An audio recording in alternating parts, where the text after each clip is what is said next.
ఒకప్పుడు హీరోయిన్ గా తిరుగులేని స్టార్డమ్ ను ఎంజాయ్ చేసిన వెటరన్ బ్యూటీ శ్రీదేవి రీ ఎంట్రీలో మాత్రం రాణించలేకపోతుంది.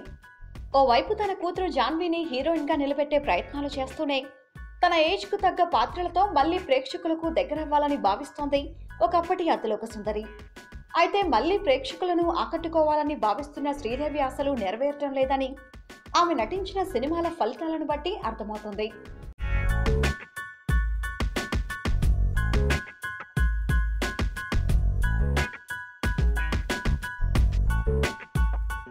కొన్నేళ్ల క్రితం వచ్చిన ఇంగ్లీష్ అనే సినిమాతో వెండితెరపై రీ ఎంట్రీ ఇచ్చిన శ్రీదేవి మళ్లీ కొంత గ్యాప్ తీసుకొని మామ్ అనే సినిమాతో ప్రేక్షకుల ముందుకొచ్చింది. గత వారం ఆడియన్స్ ముందుకొచ్చిన ఈ సినిమాను హిందీతో పాటు దక్షిణాదిలోని పలు భాషల్లో అనువాదం చేశారు. సినిమా బాగుందని, శ్రీదేవి నటన కూడా సూపర్ గా ఉందని విమర్శకులు సైతం అభినందించారు. అయితే సినిమా మాత్రం ఆడియన్స్ ను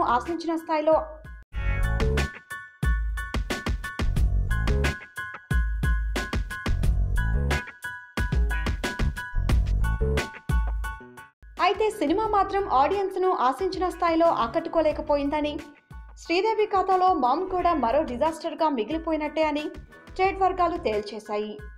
అయితే ఈసారి మళ్లీ ఎక్కువ గ్యాప్ తీసుకోకుండా వరుసగా సినిమాల్లో నటించాలని డిసైడ్ అయిన శ్రీదేవి ఈ పరాజయాలను పట్టించుకోకుండా ముందుకు సాగుతుందేమో చూడాలి.